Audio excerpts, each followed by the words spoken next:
Des représentations diplomatiques saccagées, des drapeaux brûlés, les premiers morts et la moitié de la planète en émeute. Tout cela pour quelques caricatures danoises ressenties comme autant de péchés capitaux.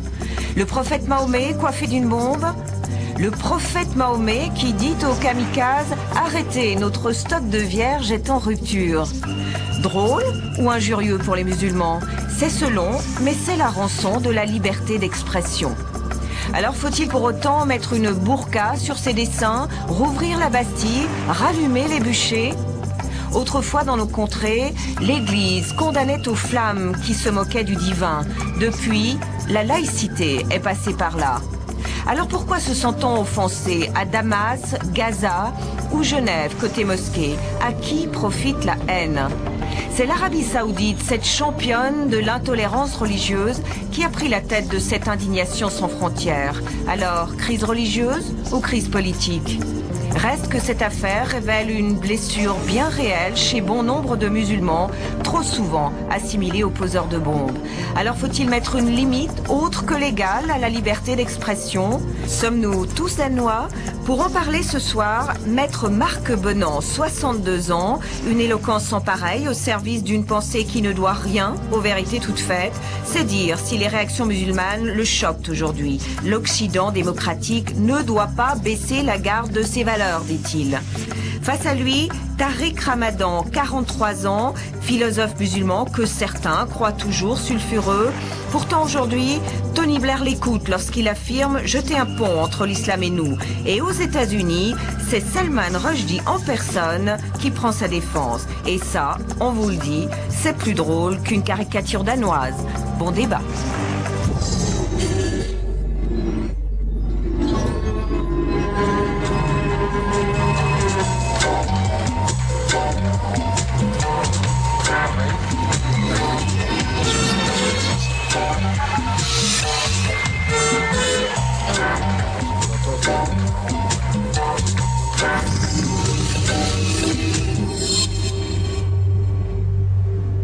Madame, monsieur, bonsoir, bienvenue à vous, bienvenue à nos invités. Tariq Ramadan, bonsoir. Bonsoir. Des dizaines de milliers de personnes dans les rues des pays arabo-musulmans, des morts, on en recense aujourd'hui 5, dans cette histoire incroyable de ce jeune adolescent de 16 ans en Turquie qui assassine un prêtre à la sortie d'un service religieux.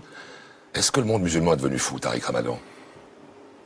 Oui, je dirais pas que le monde musulman est devenu fou, je dirais que tout ce que nous voyons aujourd'hui, ce sont des réactions excessives. Par rapport à quelque chose qui est ressenti, qui a été ressenti depuis le départ comme une insulte ou en tout cas une provocation.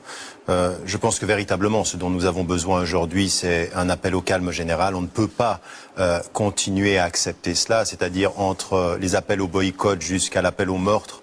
On l'a vu même. Vous condamnez tout cela? Ah oui, non, tout ça, ça n'est pas du tout la façon de régler le problème. Autant il faut pouvoir dire les principes qui sont les nôtres d'un point de vue religieux, c'est qu'on ne représente pas les prophètes et puis que, à plus forte raison, nous ne sommes pas habitués dans la tradition musulmane à nous en moquer, donc on ne se moque pas de ces choses-là. Mais il faut garder une distance critique par rapport à cela et savoir dire ces principes sans réagir excessivement. On ne se moque pas donc là-bas, mais ici? Non, mais je pense que même, je veux dire, ici, on est dans une société qui a une tradition depuis 3 siècles où on se moque de cela. Donc il va falloir s'y habituer. Dire. Vous devrez vous y habituer. Nous, on est habitués. Oui, non, il va falloir, je veux dire, il va falloir ce que je voulais dire. Je veux dire, les musulmans vivent ici. On ne va pas pouvoir ajouter du légal partout. Aujourd'hui, ce qu'on doit demander à nos concitoyens et aux gens qui vivent avec nous, quand nous sommes dans des sociétés occidentales, c'est qu'il y a la loi qui donne des limites, mais il y a aussi le vivre ensemble. Et dans le vivre ensemble, ça n'est pas nouveau. Je ne suis pas en train de dire quelque chose de nouveau pour les musulmans, mais on sait qu'il y a des choses sur lesquelles on reste délicat, des choses sur lesquelles qu'on ne touche pas, qu'on fait attention à la sensibilité des hommes et des femmes. Soyez juste clair, Tariq Ramadan. Oui. Qui s'habitue à quoi et qui s'habitue à qui? D'accord. Vous à nous ou nous à vous? Non, mais attendez. Excusez-moi, le terme est un peu brutal. Attendez. Il y a beaucoup de citoyens suisses, européens de confession musulmane. Ils sont chez eux. Il faut que chez eux, ils prennent la température de quelque chose qui est une longue tradition depuis 3 siècles et qu'ils entendent et qu'ils reçoivent les critiques, l'ironie et le cynisme. Ça fait partie de la culture européenne. Maintenant, il faut aussi que la société, on prenne tous en compte le fait que les sociétés européennes ont changé.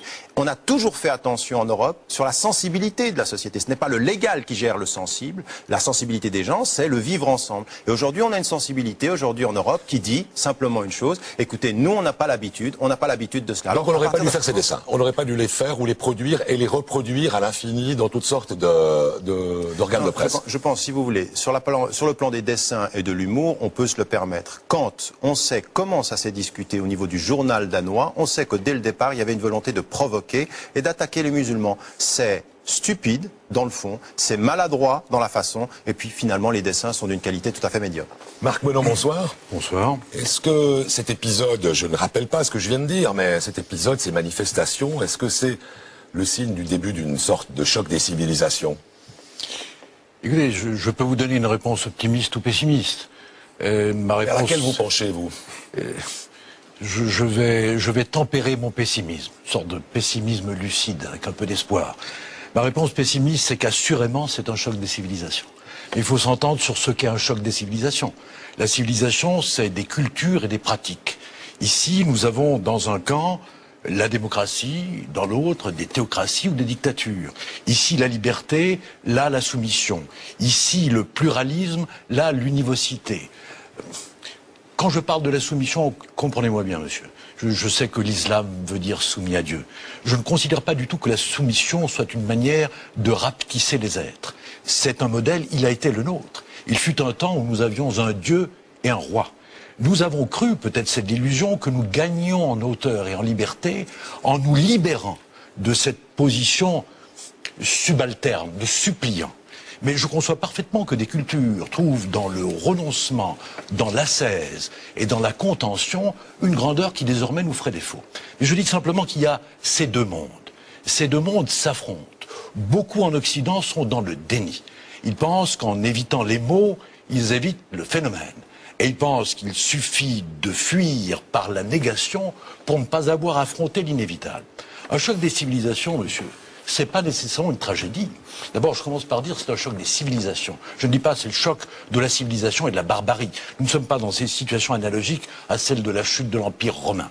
Il y a deux visions du monde, avec cette singularité que la leur, si j'ose prendre cette distance... Mais alors qu'est-ce qu'on en fait de ces deux visions, maître? Alors il y en a deux qui s'opposent, on voit bien, d'un côté la soumission à Dieu, de l'autre la non-soumission à ce Dieu, et l'égalité, et le principe d'égalité et de liberté. Je veux dire, je ne suis pas convaincu qu'il y ait des parades. Je pense que la tolérance, dans le vrai sens du mot, n'est pas une chose qui se décrète. Elle vient au bout du chemin. Elle vient lorsque nous aurons été, et les uns et les autres, affaiblis et enrichis par nos différences échangées. C'est à l'horizon. Alors, que pouvons-nous faire dans l'immédiat? Pardonnez-moi, je ne suis pas grand clerc. Je pense que, d'abord, la pédagogie. C'est assez extraordinaire de penser à quel point nous sommes ignorants les uns des autres.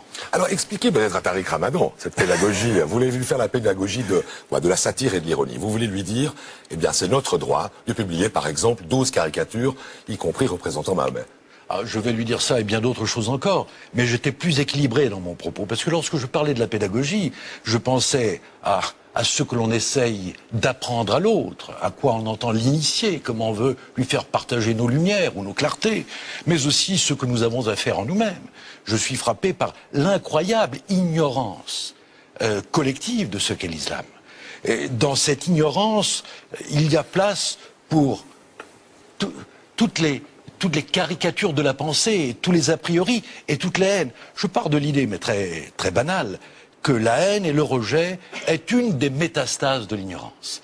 Et je trouverais juste que l'on enseignât dans nos écoles ce qu'est l'islam, pour essayer de brouiller l'image qu'il donne, que l'on nous parle, je ne sais pas, d'Avicenne, d'Averroès. Mais alors ces dessins, justement, ils brouillaient l'image de l'islam, à votre avis? Alors, selon moi, pas du tout. Je considère que ces dessins, d'abord, je les trouve de modeste facture. Ensuite, je ne suis pas convaincu avec vous, monsieur, qu'ils ont été voulus comme une provocation. Ils ont été voulus comme ce par quoi on s'assure de la liberté que l'on a. Vous savez, une liberté, il faut la mettre en œuvre. Il faut qu'elle soit maintenue vivace. Je ne suis pas convaincu qu'ils soient offensants. Mais ils vous ont fait rire. Il y en a en tout cas un qui vous a fait rire. Bien sûr, ils m'ont fait sourire, mais laissez-moi vous dire pourquoi je trouve qu'ils ne sont pas offensants.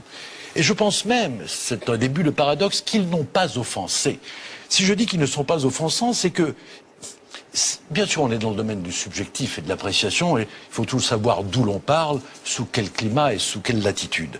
Mais je dis que s'ils sont offensants, c'est parce qu'est dans l'exclusive mesure où ils violent des interdits, celui de la raillerie, celui de la représentation du sacré ou du prophète.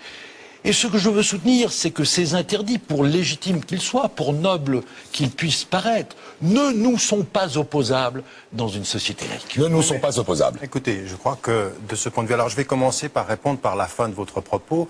Je pense que c'est pas à vous de décider de ce que sont les interdits d'une religion, et vous le dites de façon assez claire. À partir d'un certain moment, il ne s'agit pas d'opposer. Il s'agit de dire, écoutez, nous vivons ensemble dans la même société, nous avons des interdits, nous ne sommes pas habitués à la raillerie sur le fait religieux, on peut se moquer de beaucoup de choses, nous n'avons pas l'habitude. Quand on vit ensemble, dans une démocratie, dans un cadre légal, il ne s'agit pas simplement de savoir ce que la loi permet, il s'agit aussi de savoir ce que les sensibilités reçoivent. Et quand on est dans la situation dans laquelle nous sommes aujourd'hui, à partir d'un certain moment, la liberté d'expression, elle est un droit incontestable. Son usage doit faire l'effet ou doit être le produit d'une approche raisonnable. C'est la seule chose. Est-ce que la satire peut être raisonnable? Est-ce que je peux simplement aller plus loin, simplement pour vous dire une chose. Il se trouve que j'étais en octobre au moment où les faits se sont passés au Danemark et que j'ai discuté à l'intérieur de la rédaction du journal en question. Et vous aviez deux pôles dans la rédaction entre des journalistes qui disaient non, nous savons ce que ça va donner, et d'autres qui disaient oui, nous devons affirmer notre droit à l'expression. Et donc il y avait bien de la provocation. Mais ça m'amène à dire une chose. La façon dont vous avez présenté les choses au début de votre intervention, en disant nous avons affaire à deux mondes, je crois qu'elle est caricaturale et qu'elle est binaire et qu'elle n'est pas vraie. Ça n'est pas vrai que le monde occidental est aussi monolithique de la façon dont vous l'avez présenté, et c'est totalement faux de présenter le monde musulman comme un tout monolithique qui serait à la soumission, au non-droit. C'est pas comme ça que les choses se passent, les choses sont beaucoup plus complexes, et en Occident, il y a bien débat et malaise autour de la question comment use-t-on du droit à l'expression. Alors comment use-t-on, Marc Benon? Je vais vous répondre, parce qu'il y a un sujet qui me paraît intéressant. Lorsque vous dites la liberté a des limites naturelles, la liberté d'expression notamment, et vous mettez l'accent à deux reprises déjà sur la nécessité, peut-être même la beauté de vivre ensemble. Et donc vous suggérez, mais vous me détromperez, qu'à vrai dire, dans l'exercice de ma liberté, je dois intérioriser la sensibilité de l'autre, minoritaire. Vous le faites tous les jours. Vous le faites tous les jours. Permettez-moi de conclure. La sensibilité de l'autre, minoritaire ou majoritaire. Alors, je suis toujours aux interdits d'ordre religieux. Au bout de cette logique, Monsieur Ramadan, il faudrait que ma liberté fût cantonnée par le respect de vos interdits, bien sûr, auxquels j'ajouterais très naturellement les 613 commandements juifs, auxquels je devrais ajouter... Vous mélangez les ordres, vous mélangez les ordres, je suis désolé. On ne vous demande pas de respecter nos interdits, on vous demande de respecter la nature de la façon dont vous en parlez. C'est pas la même chose. Je vous demande pas de respecter les 5 prières par jour, je vous demande de parler de façon décente, de la foi de l'autre. Mais le débat ici, Monsieur Ramadan, ce qui a pu blesser, et je disais tout à l'heure, et peut-être j'aurai le temps de le développer ou non, je pense que le monde musulman n'a pas été blessé. Je pense qu'on lui donne à croire qu'il est blessé. Je pense que des raisons politiques le mettent en œuvre au titre d'une blessure qu'il n'a pas éprouvée. Je pense qu'il n'est pas en position réactionnelle, pardonnez-moi, qu'il est en... Je suis désolé. Nous ne sommes pas dans la réaction, mais nous sommes dans... Au nom de quoi, Tariq Ramadan, faudrait-il respecter, comme vous le dites? Et ensuite, bien sûr, vous aurez le temps de parole que vous arbitrerez. Je dis simplement que si nous devions additionner les interdits des croyances, et j'exclus l'idée que nous ne prenions en compte que des croyances majoritaires, parce que, comme vous savez, les majorités changent. Il n'y a pas de doute que dans nos pays occidentaux, l'islam, aujourd'hui, a une forte, belle, accueillie présence. Mais si nous avions à ajouter les sensibilités, les interdits on le fait tous les jours. Vous le faites avec les gens qui sont de la même culture que vous. Vous le faites chez vous. Je parle de la liberté d'expression. Mais vous le faites. Vous mesurez votre liberté d'expression quand vous essayez de ne pas frapper ou de blesser la sensibilité de ceux qui vivent avec vous. Et c'est pas la loi. Sûr, nous ne demandons pas plus de censure, nous demandons simplement plus de respect. Non, vous demandez beaucoup plus de censure, puisque vous auriez voulu qu'au titre de la sensibilité qui est la vôtre, et dont je dis 1000 fois qu'elle est légitime et qu'elle a sa noblesse, que nous nous soyons abstenus de publier. Je dis... Oui, qu'on mesure ce qu'on est en train de faire. Écoutez, attendez, je veux dire, vous voyez l'ordre du monde, monsieur, vous voyez l'ordre du monde. Je vois le désordre du monde. Vous voyez le désordre. Je pense que ce ne sont pas mes caricatures qui en sont à l'origine. Oui, mais je vais vous dire une chose. D'abord, il y a deux plans sur ce que vous dites et je crois qu'il faut les distinguer. Vous avez raison sur un point fondamental. Il y a eu instrumentalisation politique de cette affaire, c'est une évidence. En octobre, quand j'étais au Danemark, l'affaire allait se calmer, elle s'est calmée. 3 mois plus tard, effectivement, des musulmans du Danemark lancent l'opération qui consiste à en parler dans le monde musulman. Alors, attendez, des de cette affaire, qui les a exploités? Il y a eu des responsables d'organisation, il y a eu des imams qui se sont entretenus. Islamiques, les organisations. Attendez, il n'y a pas de problème là-dessus. Je veux dire, vous n'allez pas me... Je vous fais préciser, c'est tout. On est d'accord, ils sont allés. Il y a eu des réactions dans le monde musulman. Il faut savoir une chose, et c'est vrai que aujourd'hui, dans le monde musulman, un certain nombre d'États peuvent utiliser la ferveur populaire pour montrer combien ils sont les défenseurs de l'islam et justement lancer cette opération-là. Là-dessus, il n'y a aucun doute sur le fait que cela s'est passé. Mais d'un autre côté, nous savons aussi qu'un certain nombre, et ça s'est passé au Danemark, de courants d'extrême droite étaient très contents de l'instrumentalisation politique dans l'autre sens. Alors attendez, moi j'aimerais juste... Attendez, laissez-moi juste terminer sur la sensibilité. Non, c'est ma petite partie, si vous permettez. Ça ne va pas durer longtemps, je vous promets. Que je vous dise à ceux qui nous écoutent que vous pouvez évidemment réagir aux propos, et je vois que ces propos sont vifs et je m'en réjouis, et de qualité, qui sont échangés ici par SMS. Je vous donne la manière de procéder. Vous tapez infra, votre message, puis envoyez le tout au 939, que Mix et Remix, notre dessinateur, grand blasphémateur régulier de toutes les religions, eh bien, se moquera de vous, comme il se doit, et comme il se moquera aussi de lui-même. Une dernière chose, ne téléphonez pas ce soir à la télévision, ça pourrait faire sauter notre centrale. D'ailleurs, à ce propos, ne faites rien sauter du tout à la télévision, si c'est possible, ce soir. Alors, pour bien comprendre de quoi l'on parle, et je vois qu'on en revient aux origines de l'affaire, c'est pour ça que je vous ai interrompu, Tariq Ramadan.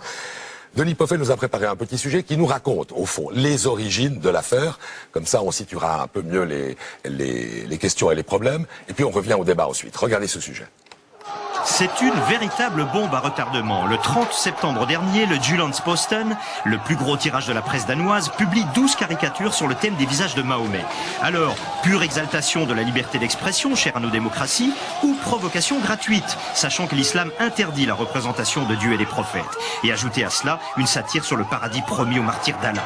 Et pourtant, il faudra près de 3 mois jusqu'au début de l'année pour que l'indignation du monde musulman gagne la rue. Partout en Syrie, au Liban, en Afghanistan, les passions se déchaînent. On brûle les représentations des pays nordiques et même par erreur le drapeau suisse. Les débordements font plusieurs morts, les appels au calme, même de la part de modérés musulmans, n'y changent rien. Polémiste de choc, grand pourfendeur des juifs et des musulmans, le cinéaste néerlandais Theo van Gogh est assassiné en pleine rue il y a 15 mois par un islamiste. Un écrivain danois vient de lui consacrer une biographie qu'aucun dessinateur n'osait illustrer. Et c'est ainsi qu'est né le défi des caricatures du Jyllands-Posten. Depuis, on le sait, ces dessins ont fait le tour des rédactions occidentales. Le Monde vient d'en publier 2, uniquement, dit-il, pour donner des clés du débat. D'autres quotidiens ne se sont pas privés de les étaler à la une, au nom de la sacro-sainte liberté d'expression. Mal en a pris au directeur de la publication de France Soir. Il vient d'être remercié pour les avoir publiés dans son intégralité. Plus près de chez nous, la Liberté essuie, il y a peu, une avalanche de protestations pour avoir croqué le prophète Mahomet lorsque des bains publics ont instauré une séparation des sexes en faveur des femmes musulmanes. Mais n'existe-t-il donc pas en Occident une longue tradition irrévérencieuse envers notre clergé et nos croyances, fussent-elles à l'égard de Dieu en personne? Faut-il décréter la fatwa contre notre dessinateur maison qui se permet toutes les libertés, allant jusqu'à clouer le Saint-Père au pilori?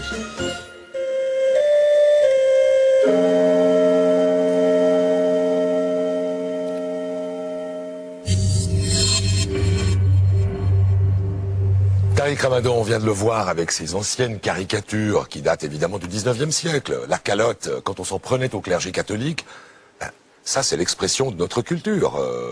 Pourquoi, au fond, ce type de caricature ne pourrait... Pourquoi c'est pas vous finalement, le caricaturiste en islam, qui ferait des caricatures pour expliquer qu'on peut-on faire? Écoutez, encore une fois, vous pouvez continuer à dire « nous, c'est nous, nous sommes, ça, c'est notre histoire » ou de considérer simplement qu'il y a d'autres façons, dans d'autres civilisations, d'approcher le sacré et de ne pas s'en moquer. À partir d'un certain moment, vous êtes suisse, je suis suisse, on va vivre ensemble. Vous allez dire, moi c'est ça, et toi, tu es comme ça. Ou alors on va essayer simplement de comprendre qu'on va vivre ensemble, qu'on va construire la société ensemble. Et Encore une fois, c'est très important parce que si nous n'y arrivons pas en Europe, voilà le message qui s'envoie aux sociétés est-ce que les pays majoritairement musulmans n'ont pas besoin de cela, finalement, de ce type On de n'a distance? Vous l'avez appelé vous-même, vous dites qu'il faut un peu de distance. Mais il faut des Voltaire dans ces la pays. la distance critique, elle se fait dans un travail de mentalité, elle se fait pas dans cette provocation. Regardez ce qui est en train de se passer. Vous avez l'impression aujourd'hui qu'à la suite de ce qui vient de se passer dans le monde musulman, on va vers une évolution de la distance critique, ou vous avez l'impression plutôt que dans le monde dans lequel nous sommes en train d'aller vers une émotivité qui rend sourds les gens. Nous sommes devenus sourds l'un à l'autre. Est-ce que vous soutenez est-ce que vous soutenez, vous, les gens qui seraient les Voltaire du monde arabo-musulman, ou musulman, disons?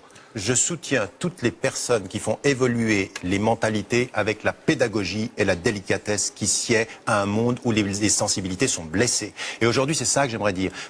Nous sommes d'accord sur le fait que ça a été instrumentalisé, mais vous ne pouvez pas regarder ce monde en disant les gens ne sont pas blessés. Aujourd'hui, vous avez des gens qui ne sont pas pratiquants, des gens qui n'ont rien à voir avec la pratique religieuse. Et j'en ai rencontré énormément qui disent là, ça va trop loin. Et en plus de cela, vous devez aussi entendre des voix qui de l'Europe, qui des États-Unis, du Canada ou de l'Australie, le monde occidental, qui dit là c'est trop, c'est stupide. Est-ce que la satire peut être respectueuse? Non, le propre de la satire, comme de l'ironie qui est interrogation, comme du sarcasme qui est mis en cause, comme le rire.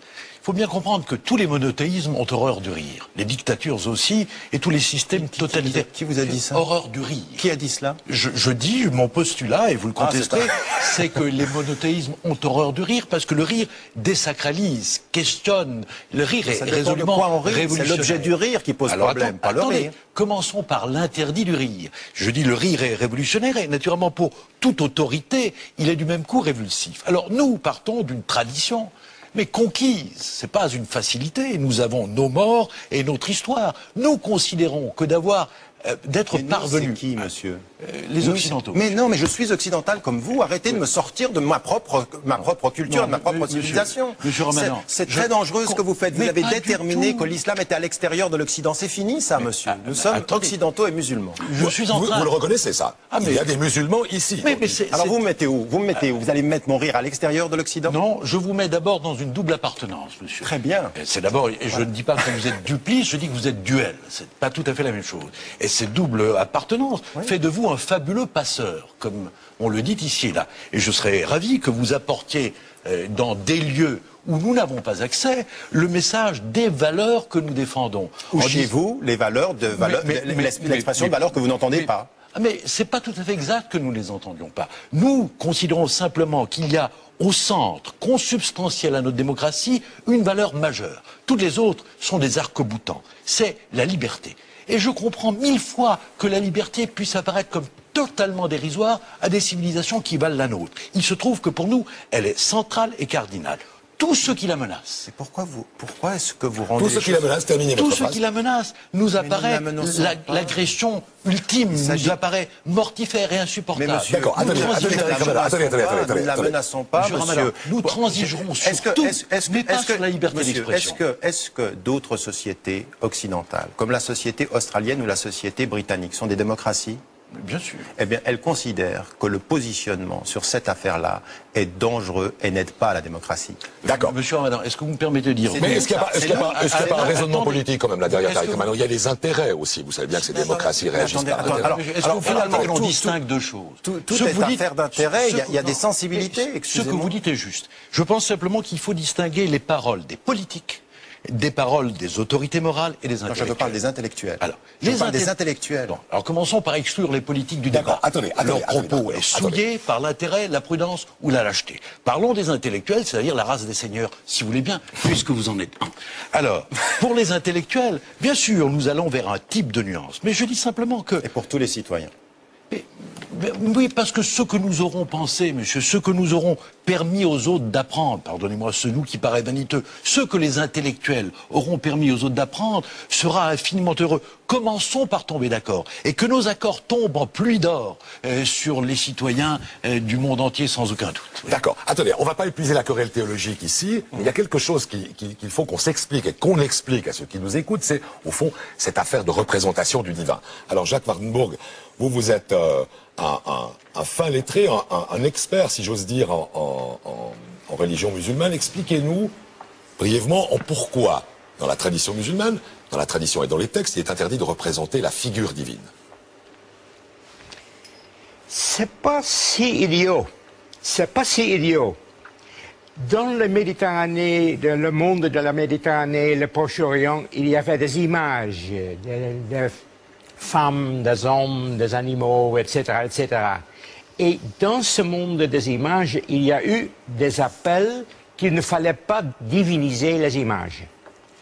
Ce sont des puritains religieux. Ça se trouvait en Palestine, l'ancienne, chez les Israélites, mais ce qui nous intéresse, c'est chez les musulmans. Donc, en Arabie, il y a eu un appel de Mohammed en tant que prophète qu'il n'y a pas de divinité que Dieu et que ce Dieu est au-delà de ce qui peut être représenté. C'est la base. Puis, deuxième chose qui est élémentaire, c'est que ce Dieu-là a créé le monde. Donc, les choses dans le monde, les êtres, les animaux, les hommes, les femmes, ne sont pas des entités qui se sont créées eux-mêmes ou elles-mêmes, mais ce sont toujours des créatures de cette divinité. Je crois qu'il y a un autre élément très important dans cette conception du monde, parce que le monde, s'il y a un Dieu qui est invisible et qui est au-delà, le monde est laïcisé. Ça devient un monde d'objets, d'êtres et de choses qui peuvent être étudiées. Alors, ce qui est peut-être le plus important, c'est que dans ce monde où il y a un Dieu, disons, transcendant, les êtres humains sont dans des rapports beaucoup plus proches les uns des autres, parce qu'il n'y a pas des images entre eux. D'accord, d'accord. Alors, pas d'idole, on l'a bien compris, c'est bien l'idée qu'il n'y a pas d'idole et qu'il y a une impossibilité de représenter. Hafid Ouardiri, bonsoir. Alors vous, malgré l'explication qu'on vous donne, qui est historique d'une certaine façon et qui est une explication théologique, vous ne décolérez pas contre la représentation du divin telle qu'elle a été faite dans ces caricatures. Eh bien, tout d'abord, j'aimerais dire quelque chose d'important, même si ça ne plaît pas à notre ami Maître Bonan. Les politiques suisses ont eu une attitude à l'égard de la communauté musulmane ici en Suisse et à l'égard du monde musulman, une attitude respectable et nous tenons à les en remercier. Maintenant, pour aller plus loin, oui, en effet, la base même de la foi dans l'islam est hors tout ce qui peut être représenté, puisque Dieu a un de ses attributs, qui est l'invisible. Donc il serait très difficile pour d'aucuns d'entre nous de le représenter de quelque manière que ce soit. Et il est incomparable. Donc il y a des éléments dans notre foi qui nous disent comment est-ce qu'on doit percevoir Dieu. Donc nous percevons Dieu hors de toute image, hors de toute représentation. Et ce qui est important aussi... Mais pourquoi faudrait-il que tout le monde perçoive les choses comme vous? Mais voilà, je reviens encore sur la même explication que donnait M. Tariq Ramadan. Le fait de respecter l'islam, ça n'est pas d'acquiescer ses revendications ou son dogme. La question là, c'est de respecter le sacré chez tout le monde, sans pour autant acquiescer ses revendications ou son dogme. Ce que nous demandons aujourd'hui, ce n'est pas que les gens respectent les dogmes de l'islam. Mais respecter, c'est donc ne pas publier, par exemple pour les dessins. Donc c'est censuré. Respecter, ce n'est pas publier. C'est censuré. C'est le souhait, effectivement, c'est le souhait du musulman. Effectivement, donc c'est censuré. Oui, un instant.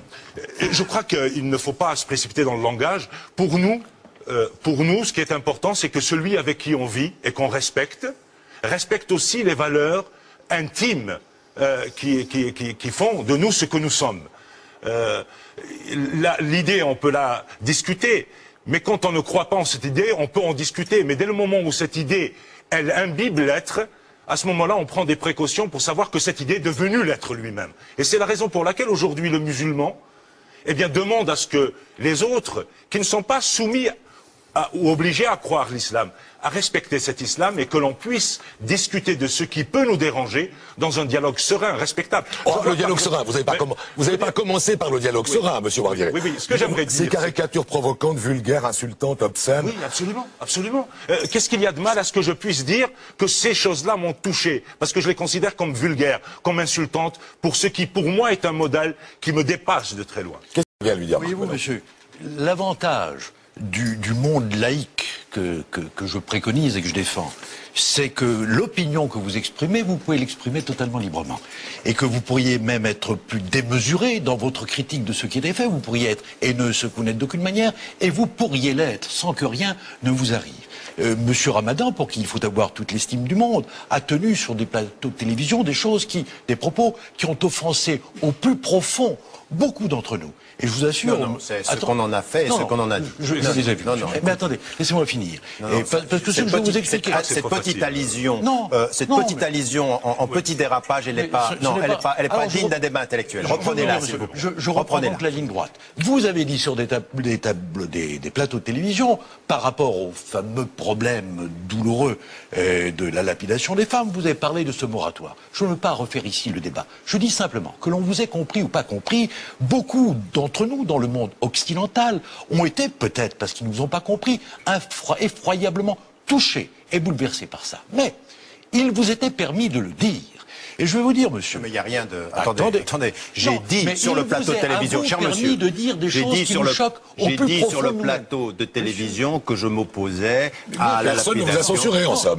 Mais vous voulez me censurer pour dire que je suis contre l'application de cela. J'ai dit que je l'avais condamné au Nigeria, en Arabie Saoudite. Je me réjouis de votre existence. Je dirais que... Non, mais la façon dont vous le présentez donne à entendre... ressemblerait à l'enfer, parce qu'il n'y aurait pas d'antagonisme. Monsieur, la façon dont vous le dites donne à penser que je le promeus. Ce qui est, de ce point de vue-là, pas de probité intellectuelle sur ce plan-là. Je vais vous dire simplement que, quoi que vous disiez, et à supposer que cela nous paraisse choquant, vous ou quelqu'un d'autre, nous sommes quelques-uns, et moi le premier, si vous vouliez de moi, servi par l'ordre alphabétique, à être prêt à vous défendre pour que vous puissiez, dans vos propos, aller jusqu'à nier ce à quoi nous tenons. Ça, c'est la vision voltairienne de la liberté. Non, la vision voltairienne de la liberté est le fait de l'ironie. Tout ceci, nous ne sommes pas en train de le mettre en cause. Je suis en train de vous dire une chose. Sur le plan légal, il y a même...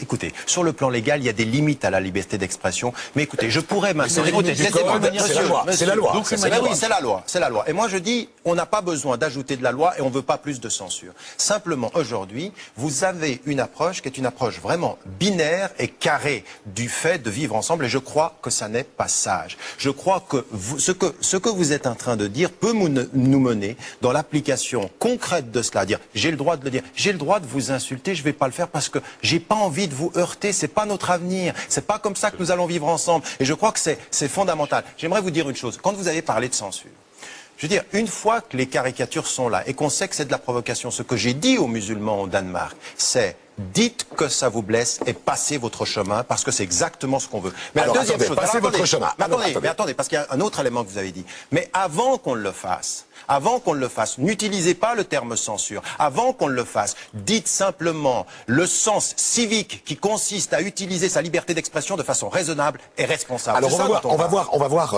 avec vous, Alexandre Balamand, bonsoir, ce que c'est que l'utilisation civique de sa liberté d'expression. Alors vous êtes dessinateur au Journal de la Liberté, vous avez publié il y a un peu plus d'un an un dessin qui a fait beaucoup parler.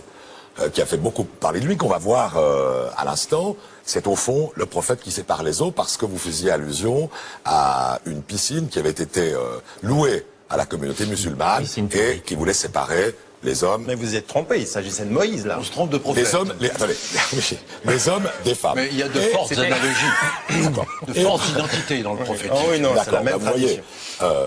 Au fond, à l'époque, qu'est-ce que vous aviez à l'esprit quand vous avez fait ce dessin? Est-ce que vous avez imaginé d'abord les conséquences que ça aurait? Non, bien sûr que non, absolument pas. Pour répondre à Monsieur Tariq Ramadan, effectivement, c'est un transfert entre les deux prophètes. C'est le gag qui est dans le dessin. Voilà. Quelles ont été les réactions à la suite de ce dessin alors? Une avalanche de mails est arrivée à la rédaction, des lettres. Évidemment, moi, je m'attendais pas à toutes ces réactions, parce que quand je dessine le prophète Mahomet, je le dessine comme je dessinerais Moïse, comme je dessinerais Jésus, comme je dessine Dieu, comme je dessine le pape dans mes dessins. Je le prends comme personnage central du dessin. Il est là pour figurer l'islam, pour symboliser la religion. Le travail du dessinateur est fait de code. Donc j'utilise toute une galerie de personnages Ici, c'était le prophète Mahomet, je l'ai utilisé, je me suis documenté, j'ai pris modèle sur des enluminures que j'ai trouvé sur des sites internet, web arabique, des choses comme ça. Et je l'ai représenté de façon... Est-ce qu'aujourd'hui vous le referiez? Vous referiez la même chose? Si je referais le dessin la même chose aujourd'hui? Sachant ce que ça provoque, est-ce que vous... Vous feriez Alors, un dessin du prophète? Aujourd'hui, je peux vous répondre que non, je le ferai pas. Aujourd'hui, pas. Parce que, évidemment, moi, je travaille pas dans ma bulle. Hein. Le dessinateur de presse, c'est comme les journalistes. Je m'imprègne de l'actualité, de ce qui se passe autour de nous. Je suis obligé d'en tenir compte dans mes dessins.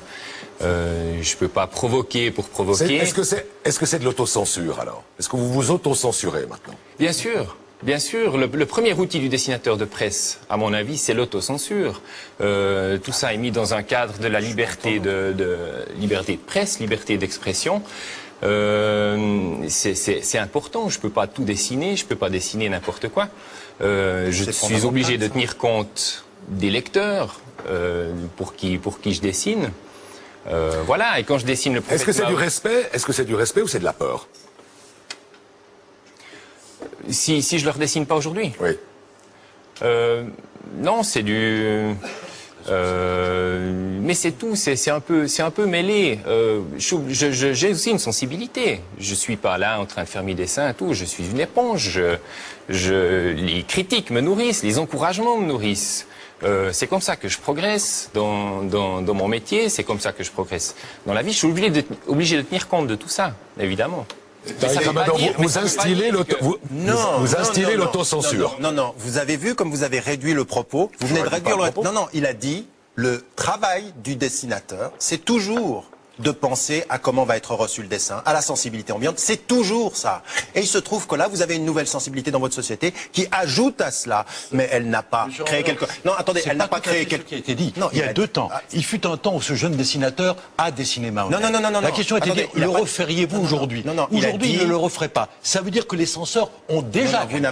Écoutez, vous n'avez pas entendu tout ce qu'il a dit. Il vient de dire, et j'aimerais que vous le répétiez, le cas échéant, vous avez dit que votre travail, de toute façon, avec ou sans cette affaire-là, c'est toujours un travail d'autocensure. S'il n'y avait pas les hurlements des foules haineuses, s'il n'y avait pas des morts, s'il n'y avait pas des otages pris, est-ce que vous seriez libre de redessiner Mahomet aujourd'hui? Assurément. Libre, je suis toujours libre de le dessiner. Vous, quand il y a une représentation de ce genre... Votre manière de faire est méprisante, parce que vous ne permettez pas à cette personne d'évoluer par rapport aux événements, non pas dans le sens de la peur, mais de son évolution personnelle, comprendre les choses. C'est aussi important. Monsieur l'imam, si je comprends bien... Je ne suis pas imam, je suis simplement un musulman qui vous parle. C'est déjà très bien, monsieur, c'est déjà très bien. Mais quand vous dites que je l'empêche... Vous faites beaucoup dans l'étiquette, hein, quand même. Parce que vous... Non, mais je pensais vous donner un titre. Non, mais ne me donnez pas très bien. de titre, maître. Je m'adresse à vous comme au plus humble des musulmans. Quand vous dites qu'il est en train de faire du progrès, comment est-ce que ce progrès se définit? Il vient vers l'acceptation de règles qui ne sont pas les nôtres dans une situation... Vous définissez le progrès comme l'adhésion. Non, monsieur, j'ai été pétri dans les écoles judéo-chrétiennes et à ma manière aussi, j'ai appris à comprendre et à connaître ce monde-là et à faire en sorte qu'il ait une harmonie entre ce que je suis en ce qui concerne mon identité spirituelle et le monde dans lequel je vis. Je fonctionne dans un rapport naturel de respect à l'autre. Ce qui est terrible aujourd'hui, c'est que je ressens chez ceux qui défendent la liberté d'expression le fait qu'ils ne défendent pas la liberté d'expression. C'est une sorte de dictature intellectuelle. C'est une manière un petit peu à faire avancer l'athéisme matérialiste contre tout ce qui peut être une sensibilité spirituelle. Mais est-ce que vous respectez ceux qui ne respectent pas Dieu? Voilà. Non, mais je les respecte dans la mesure où ils ouvrent avec moi le dialogue, mais qu'ils ne m'insultent pas. Voulez-vous, si vous permettez, monsieur, 2 minutes de dialogue avec vous sur le respect? Je ne crois pas un seul instant au respect. Non pas parce que c'est un mot creux, mais parce que c'est un mot trop plein. Chacun y déverse ses propres exigences. Alors, faut-il respecter l'idée que l'on combat? Faut-il respecter l'idée qui vous fait mourir? Faut-il respecter l'adversaire? Faut-il respecter l'ennemi? Jusqu'où faut-il respecter? Mais monsieur, c'est absolument incroyable. Je veux dire, on vous parle de respect et vous partez sur le respect des idées. On est en train de vous dire une chose. Vous vivez avec des citoyens qui défendent la liberté d'expression comme vous, qui sont dans l'état de droit. Et ils vous disent, il y a des choses dans mon intimité qui me blessent. Est-ce que vous pouvez respecter ça sans me parler de respecter les idées auxquelles vous êtes opposé? Est-ce que vous respectez les sensibilités des gens qui vous vous ressemblent et qui vivent dans la même société que vous. C'est possible, ça? Non, il faut savoir. C'est possible, répondez à ma question. Mais je vais répondre. Si vous me permettez de savoir ce que vous entendez par respect, est-ce que respect c'est admirer? Je viens de l'exprimer là. Non. Est-ce que respect c'est admirer? Est-ce que c'est obéir? Est-ce que c'est se soumettre? Respecter, ce n'est pas heurter la sensibilité d'un être qui vit avec vous. C'est possible, faites-moi une définition positive du respect. Est-ce que c'est part d'amour, d'estime, d'admiration, d'obéissance? Le respect est une obéissance. Alors, je n'obéis pas. C'est une reconnaissance, monsieur. Une reconnaissance de dignité. Au-delà des idées que l'on professe. La reconnaissance de dignité. Ça, c'est très kantien. Indépendamment, l'homme ne J'ai aucun problème avec la définition kantienne. Je vous propose une chose, monsieur, puisqu'un début de sympathie est en train de naître entre nous. Si demain, nous allions... Et c'est vrai, en plus. Mais votre sourire me dit que oui. Et si demain, nous allions, vous et moi sous votre protection, à Damas... ça, c'est pas sûr. Attendez. Je ne peux pas y entrer, donc bon, ça sera difficile. Trouvons d'autres capitales musulmanes. Vous et moi, nous pourrions parler de l'impératif kantien, du respect de la dignité ultime de l'autre, comme si c'était la mienne propre. Vous savez, on verrait Damas, on verrait, vous savez, de la religion chrétienne et de la religion juive. Vous savez ce dont on se rendrait compte, c'est qu'il y a entre la définition kantienne du respect et la tradition musulmane énormément de points communs qui détruisent votre perception de deux mondes qui ne se peuvent pas se parler. Je serais heureux de ces similitudes. Mais elles sont là. J'aimerais que l'on proclamât ces identités. J'aimerais qu'elles fussent claires à l'esprit des uns comme des autres, et pas simplement aux quelques lecteurs que nous pourrions être. D'accord. Attendez, Philippe Beau, bonsoir. Vous êtes un prêtre, vous écrivez souvent des chroniques dans 24 heures, et étonnamment, vous jugez que la réaction des musulmans est compréhensible. Et vous, comme chrétien, vous m'avez dit, moi aussi, parfois, je suis heurté par la manière dont on caricature, dont on raille la religion chrétienne. Oui, alors le choc actuel est complètement disproportionné et manipulé. Je pense en revanche qu'il pose une bonne question. Mais au préalable, je voudrais dire qu'il est toujours sain de pouvoir rire. Premièrement. Et je ne pense pas que la foi chrétienne empêche de rire, bien au contraire. Le problème de la caricature est très ancien. Au IIe siècle, on trouve un âne crucifié, par exemple, dans des graffitis. Mais, Maître Bonan, je voudrais simplement vous signaler qu'au Moyen-Âge, il y avait la fête des fous. On introduisait l'âne dans la cathédrale et on chantait Kyrie eleison en faisant les ians. Donc, avant Voltaire, on s'est déjà bien amusé et je pense que c'est extrêmement sain. Je ne rappellerai pas ici la fable de La Fontaine aussi avec l'âne qui porte des reliques et qui s'imagine qu'on l'adore, et puis Tartuffe. Alors, rire de soi, c'est une chose saine. Rire des autres, c'est beaucoup plus problématique. Et alors, quand on rit des chrétiens ou des catholiques, parfois ça vous heurte. Alors, quand on rit de soi, il faut pouvoir le faire avec goût, intelligence, esprit. C'est extrêmement rare. Et quand on atteint des personnes, ça peut être extrêmement grave. Alors là, je vois que les frontières sont très souvent franchies impunément. Et alors, j'oserais employer le mot de respect. On se doit de respecter les croyances de chacun. Et je pense donc, y compris les catholiques. Hein. Y compris les catholiques, qui sont naturellement, parce qu'ils ont une certaine visibilité, je n'oserais pas dire dans ce contexte les têtes de Turcs, mais très facilement la cible offerte, mais comme peuvent être les rabbins tout aussi bien. Mais qui alors décide de ce qui est de bon goût et de ce qui est respect? Alors là, on a employé ce soir souvent le mot de censure, c'est un vilain mot, c'est un terme dangereux, mais je dirais qu'il y a une certaine frontière à avoir.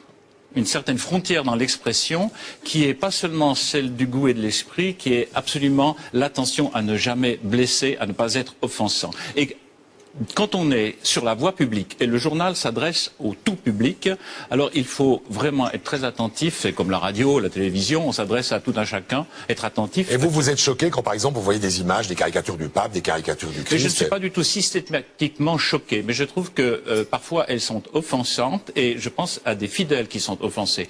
Je pense avoir la carrure pour les supporter allègrement, mais je connais autour de moi des gens qui sont plus fragiles. Et à ce niveau-là, je trouve que c'est déplacé. Et qu'il y a donc à avoir une certaine éthique de responsabilité, bien sûr, dans le domaine de la presse. La liberté d'expression, je suis tout à fait en sa faveur, n'empêche pas un respect très profond des croyances qui sont à l'intime de l'humain.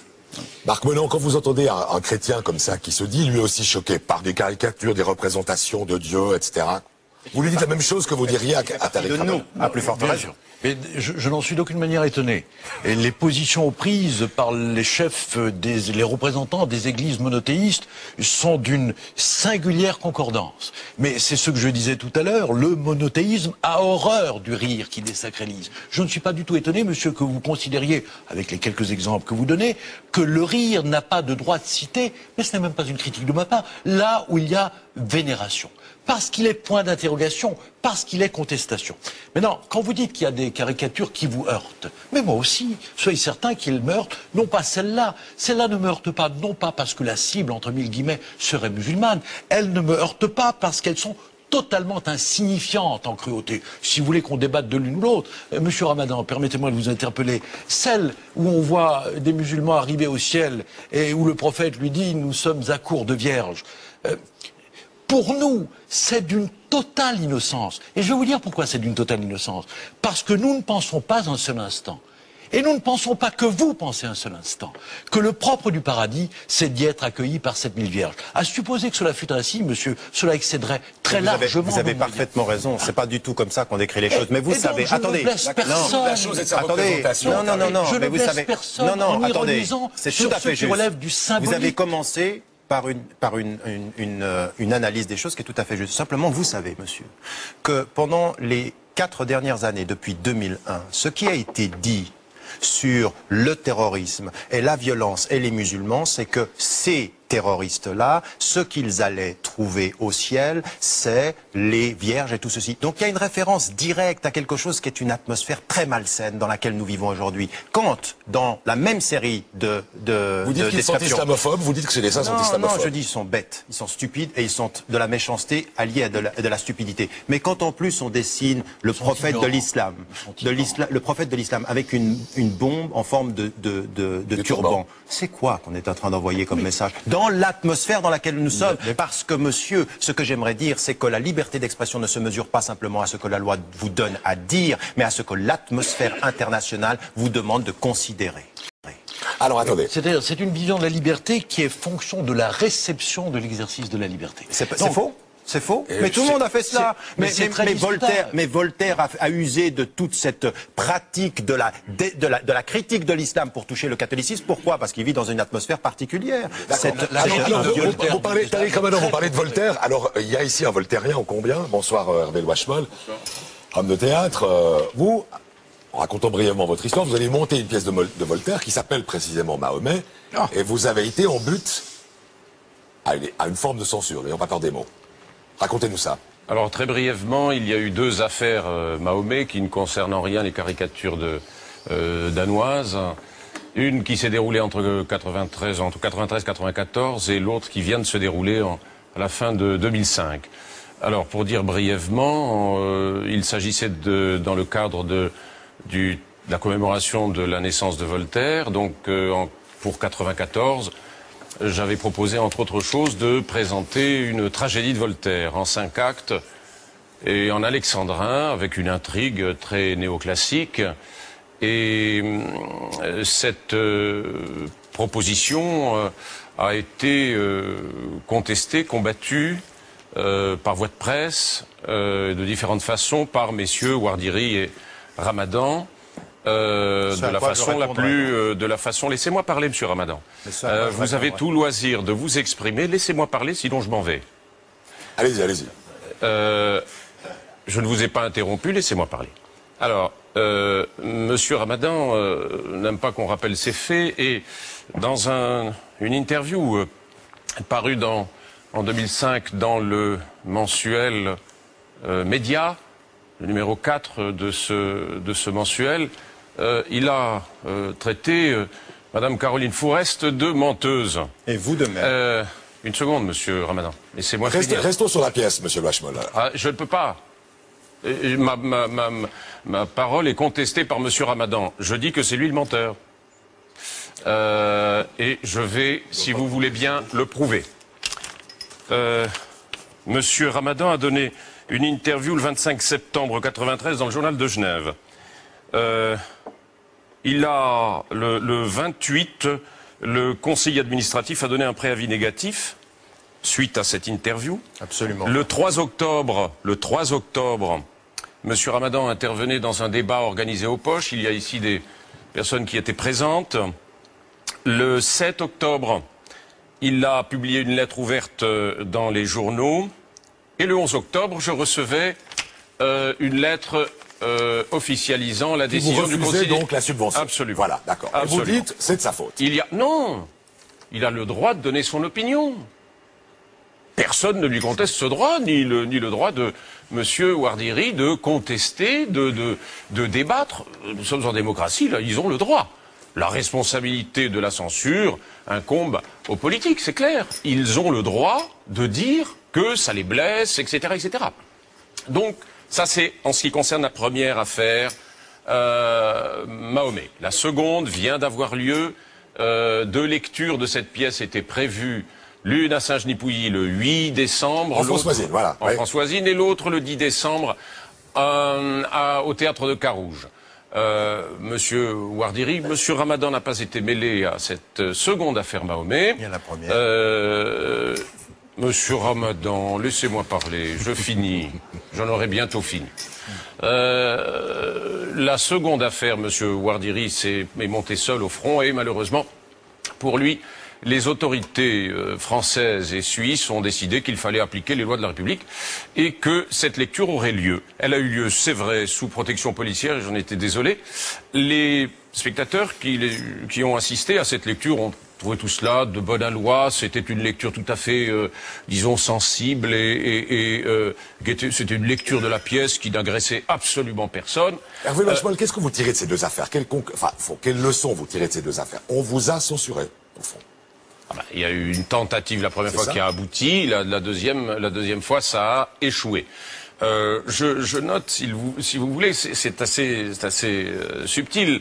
Le discours qui est invoqué ici met toujours en avant la sensibilité et l'intimité des personnes. Bien. Moi, je pourrais aussi mettre en avant la mienne. Il se trouve, si vous voulez, que dans mon cas, en tout cas, les représentations qui étaient prévues, les lectures qui ont eu lieu dans des endroits clos, fermés, où le spectateur n'est pas sommé de venir. Il vient s'il le veut, il paye sa place, et il vient librement, il ne vient pas sous la contrainte. Ce qui se raconte dans une salle de spectacle, c'est quand même extravagant de vouloir décider ce qui s'y raconte, avant même que ça ait été fait. Il se trouve que les pressions sont intervenues sur un texte qui a été écrit il y a plus de 250 ans, qui est disponible chez Gallimard, chez Garnier-Flammarion et sur Internet. Personne de ces messieurs n'a demandé l'interdiction de ce texte. Ce qui les choque, et effectivement c'est leur préoccupation, c'est la représentation en elle-même. Ils ont un problème avec la représentation. Monsieur Ramadan le disait dans un débat que j'ai eu avec lui le 12 octobre à la radio suisse romande, un débat avec Raphaël Aubert, dirigé par Raphaël Aubert. Ce jour-là, j'ai la transcription, je peux lire tout ça, monsieur Ramadan. C'est bien, merci monsieur de me croire. Il a développé une argumentation selon laquelle qu'on pourrait résumer sous le terme d'iconoclastie. Je fais un résumé, je suis tout à fait respectueux. Mais j'enseignais la pièce, c'est absolument mais monsieur Ramadan, je n'ai pas fini. Est-ce qu'on peut répondre? Attendez, monsieur Lachmal. Attendez, deux secondes. Vous allez pouvoir répondre. Oui, c'est de la censure préalable dont on nous accuse. Non, écoutez, est-ce qu'on peut répondre à ça? Je dis qu'une mise en scène est un acte de lecture qui n'est imposé à personne, et je n'ai jamais de ma vie agressé qui que ce soit.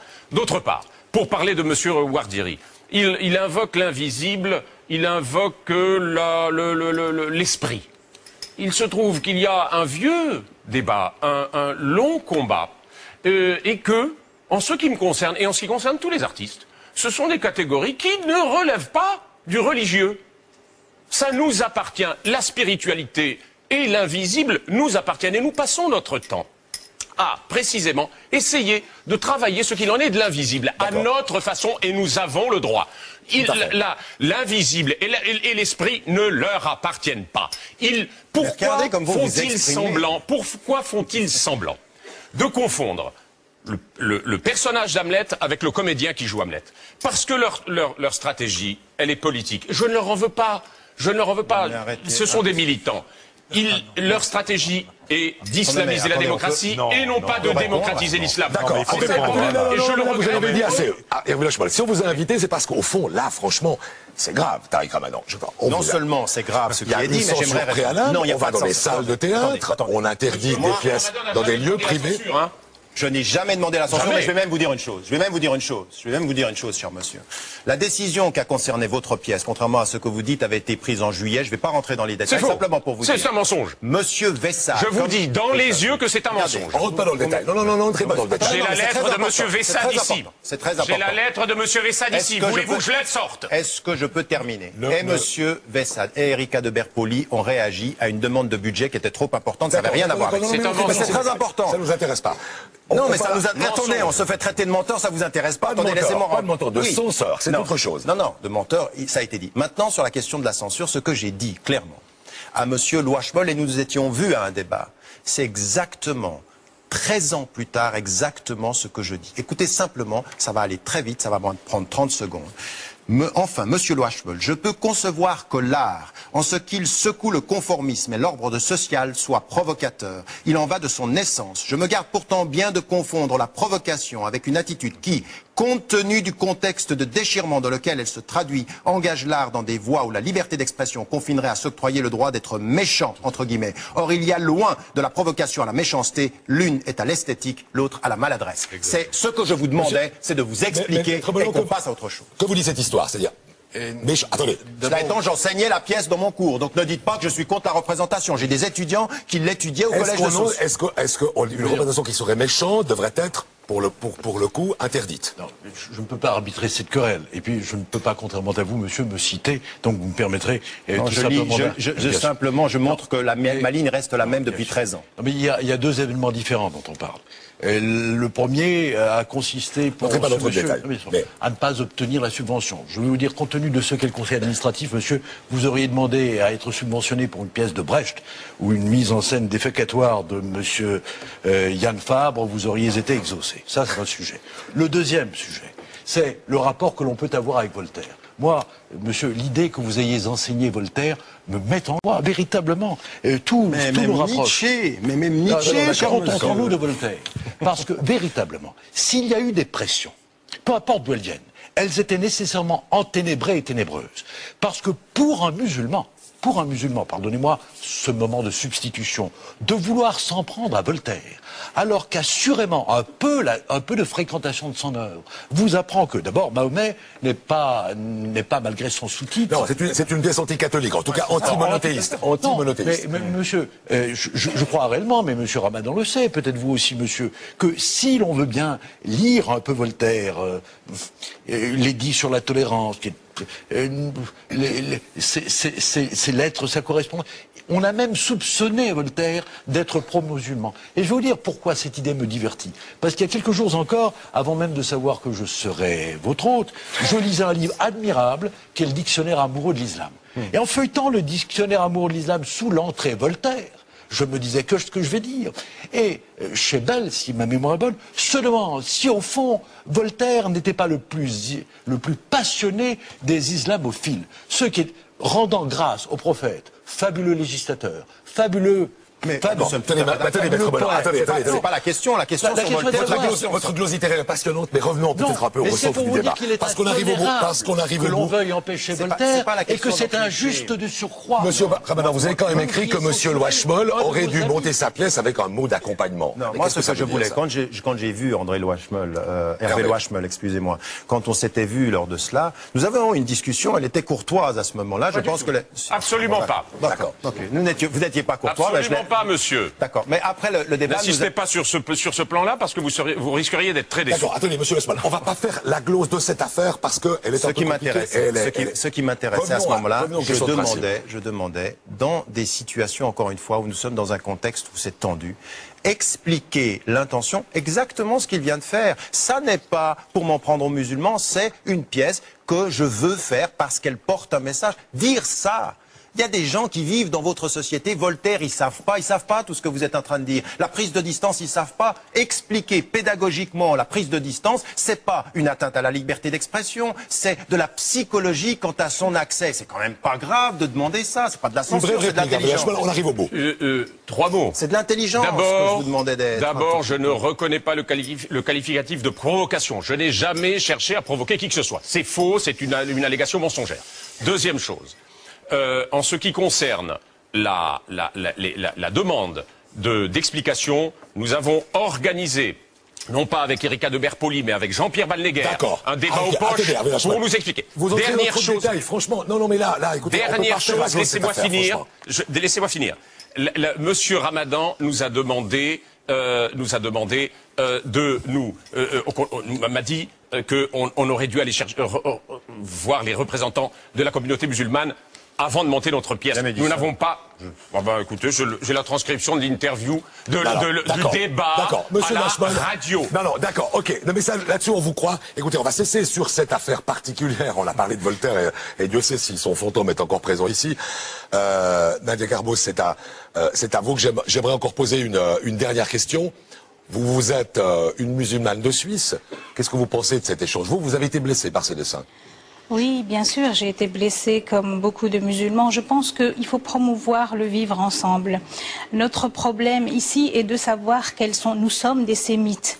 Et aujourd'hui, on fait un débat comme si l'islam est quelque chose de nouveau. Or, l'islam a été confronté et a fréquenté l'Occident depuis le 8e siècle avec des richesses. Donc c'est une vie qui est parfois amoureuse, qui est parfois en conflit, mais réellement c'est pas nouveau. Donc on doit trouver les moyens de vivre ensemble. Ce que je veux dire encore, j'espère que je ne serai pas coupée, c'est que ça a été, on a blessé les musulmans parce que ce n'est pas une... On peut avoir la liberté d'expression, mais là, c'est la liberté d'insulter.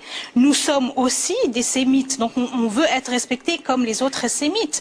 Nous sommes aussi des gens qui sont porteurs de valeurs, donc par rapport au prophète, c'est capital pour nous. On peut comprendre, on peut pas, je veux dire, on peut expliquer ce qui se passe ailleurs, ces passions, comme on voit là une passion de monsieur, réalisateur de cette pièce qui est passionné. Pourtant, pourquoi on peut comprendre ce qui se passe ailleurs? Parce que ces gens vivent une injustice au quotidien et voilà que on s'en prend du haut de nos tours d'ivoire, on s'en prend à des gens pour leur ôter, un peu pour les blesser dans ce qu'ils ont de plus cher. Donc ces gens manifestent comme ça. C'est vrai que je ne cautionne pas, mais on doit essayer de nous l'expliquer, de comprendre. Rapidement, monsieur Bonan, est-ce que vous admettez cet argument? Au fond, on blesse des gens qui souffrent du sous-développement, d'une dictature. J'explique la réaction. Et pour qui la divinité, et ce sera le mot de la fin, est au fond une forme de consolation. J'entends. La croyance est une forme de consolation. Je ne la réduis pas à ça. Oui, non, mais c'est pas simplement ça. On est pas en train de... J'aimerais bien dire, madame, que je suis d'accord avec vous parce qu'il est agréable de finir sur des notes consensuelles et de son harmonique. Je suis en total désaccord avec vous. Mais en admettant 1000 fois que vous le disiez. Je pense que ce qui est en train de se passer, nous sommes en train de clore comme nous avons commencé, ce n'est pas la réaction à ces malheureuses caricatures, qui ne méritent pas autant de déshonneur, ni de fureur, ni autant d'hubris. Je pense qu'il y a des pays... Excusez-moi, monsieur, ça c'est votre sentiment. Non, mais bien sûr. Vous donnez votre sentiment, mais il faut comprendre le sentiment des gens ailleurs. Je vous assure que dans la vision laïque du monde, et je conçois qu'il y en ait d'autres, l'homme n'est pas réductible à sa spiritualité. Je peux m'en prendre à des foi, à des convictions, sans m'en prendre à la dignité de l'homme. Pour clore sur l'explication de ce que nous voyons d'ahurissant et de dramatique, je suis convaincu, mais je pense que M. Ramadan est pour partie d'accord avec moi, c'est que cette violence est instrumentalisée. Mais pas seulement. Vous pouvez pas. Attendez, moi je suis désolé. Vous ne pouvez pas. Vous ne pouvez pas réduire. On arrive au bout. On a déjà largement dépassé. Oui, mais vous ne pouvez pas. Vous ne pouvez pas réduire l'Occident à votre façon de percevoir les choses. Il y a des gens en Europe qui ne voient pas du tout les choses de cette façon. Alors attendez. La loi 261 du Code pénal suisse nous garantit, en tout cas, ce respect Mais le respect, le respect de la personne. Nous allons bien sûr, c'est tout un travail parce que les valeurs ne sont pas figées. Alors, le dernier mot, attendez, c'était à vous que je voulais accorder le dernier mot, c'est à vous. Laissez-moi dire quelque chose avant de finir l'émission. Vous nous avez appelé, vous avez envie de dire quelque chose. J'ai envie de dire. Alors que vous. Ouais, d'accord. Je suis là, je veux lancer un message. La caricature pour moi, c'était pas une nouvelle. En fait, depuis les événements du 11 septembre, le mot islam ne cesse de faire ménage avec le terrorisme. Alors, je dirais deux choses, que je suis née avec l'un et avec l'autre. Je dirais deux choses, que la presse, elle est libre de dire ce qu'elle veut, mais il y a des limites. Votre liberté s'arrête là où elle commence la mienne. C'est-à-dire la presse qui est censée corriger les dérapages des trois autres pouvoirs, c'est elle qui dérape. On ne cesse d'accuser tous les musulmans du monde de terrorisme. Pardon, excusez-moi. Première chose. Deuxième. Première chose. Deuxième chose, c'est que les musulmans aujourd'hui, au lieu parce que je sens que c'est une tempête qui va être calmée tôt ou tard. Les musulmans aujourd'hui sont en train de terner leur image en saccageant les ambassades, en tuant les gens dans le monde entier. Il faut que les musulmans cessent de tuer, de jeter un pont entre l'Occident, la civilisation occidentale et la civilisation musulmane, pardon, et que l'islam, je suis musulmane, l'islam est innocent du terrorisme et de tous les terroristes du monde. Ces gens-là n'engagent ils n'engagent ni le prophète Mohammed, ni l'islam, ni moi, ni les musulmans qui sont modérés comme M. Tariq Ramadan. Moi, je rêve de voir un jour qu'on puisse un jour se cohabiter ensemble, la civilisation musulmane, parce qu'elle a beaucoup à donner. Comme ça a déjà eu lieu d'ailleurs dans l'histoire. Exactement. Très bien. Excusez-moi, je vous interromps, madame, parce qu'on a tellement dépassé. Nous avons tous des rêves andalous. Voilà, très bien, des rêves andalous, très bien. Alors, Tariq Ramadan, vous voilà promu peut-être le Voltaire des temps à venir. Marc Bonan, le gardien des libertés en Occident. On en restera là pour ce soir, on y reviendra. On reviendra sur cette thématique sans aucun doute.